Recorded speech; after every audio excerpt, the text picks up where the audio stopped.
there, friend. Are you looking for a different way to prepare your turkey that does not involve baking it in the oven? Well, today I am going to be sharing with you a Puerto Rican recipe that's going to give you an alternative in the way that you make your turkey. I'm going to be showing you how is it that I make Pavo Guisado, which is a stewed turkey. This is a recipe that my family absolutely love, so you are going to want to stick around and watch. Now, Pavo Guisado is very similar to Pavo en fricassé, with the difference that in fricassé, typically people use either a wine or some sort of alcohol, or sometimes they substitute that for grape juice. In this particular case, for my turkey, I am going to be using just chicken stock.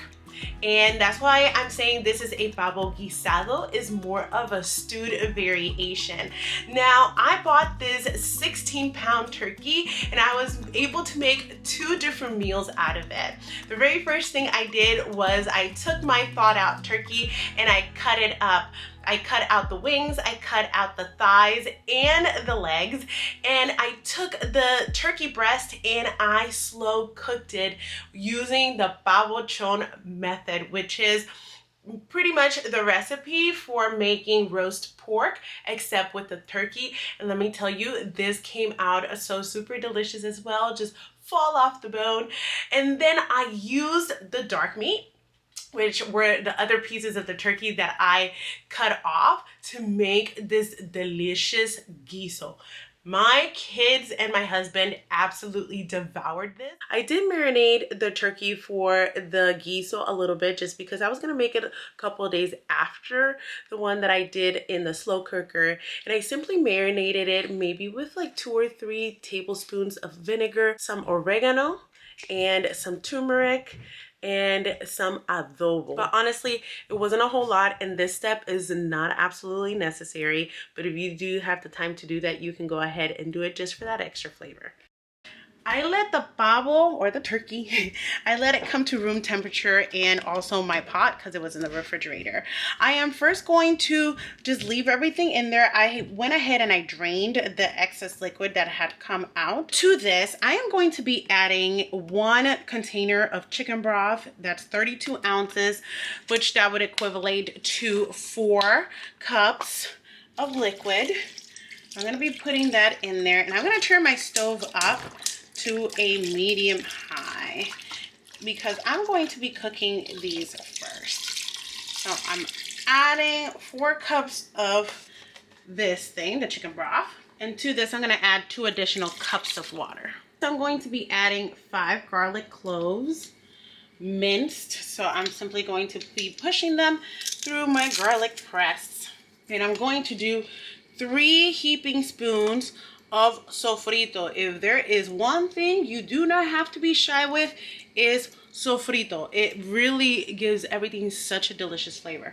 Don't be shy with that. For adobo, let's do 1 tablespoon of adobo, and I'm going to add my olives in there too. I have about 3 tablespoons of olives, but if you don't like olives, you do not have to use it.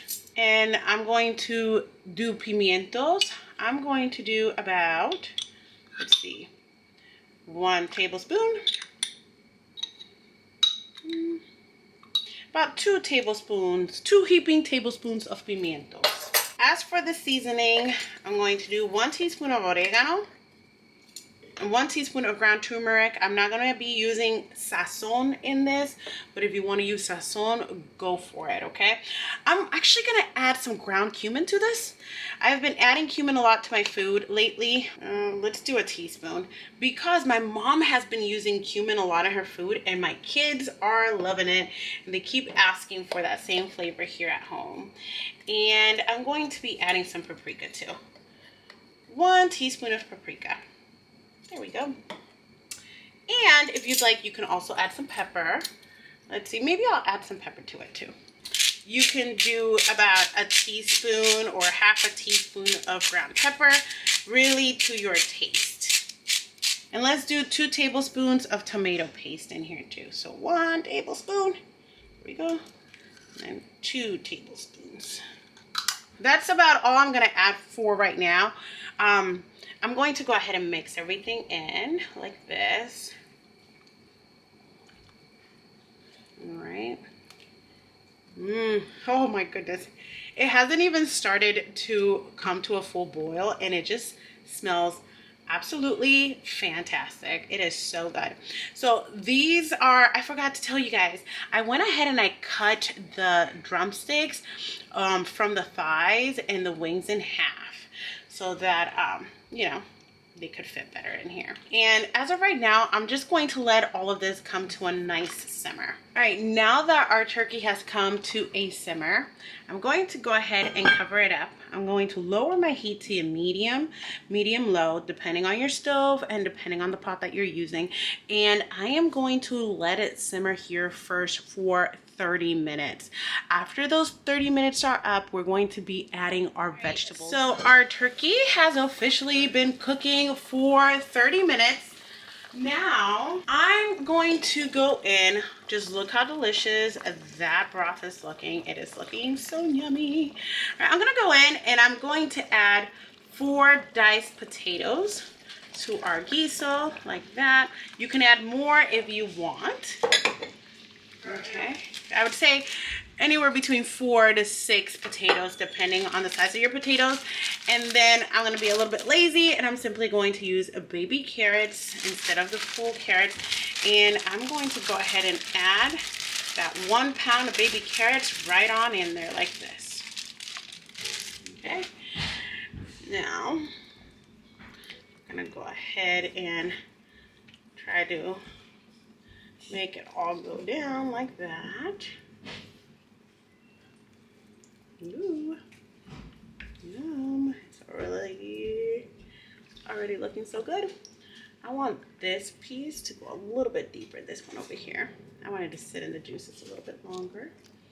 This one right here, move it down a little bit. Now I'm simply going to go ahead and put the lid back on, and I am going to let this cook at low on my stove for at least an hour. Check it in. I want that turkey to be really nice and tender, so an hour at least on low, medium low, depending on your stove. And then I'm gonna check and see how tender my turkey is and if it needs more time. Alrighty, so our Pavo Guisado has been cooking for an hour here, and oh, just look at this. It smells so good, guys. My house just smells so fantastic right now. Yum. All right, at this point, you're gonna wanna give it a taste to see if you want to adjust the salt or anything like that, and to check for the tenderness of the meat and of the carrots and stuff like that. So look at this. Oh, let's taste it. Like, to me, that's the perfect taste. That's how my family likes it. It's not too salty, it's perfect. And this can be served with some white rice or arroz con gandules. Let me check this a little bit.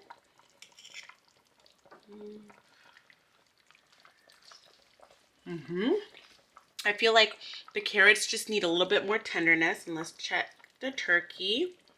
Ooh, yeah. Look at this turkey, guys. It just falls off with the fork. So good. Let's try this out. Oh yes, the tenderness of that turkey is perfect. Oh, look at this, so perfect. All right, so what I'm going to do is I'm gonna leave it uncovered. I'm gonna try to thicken the sauce a little bit.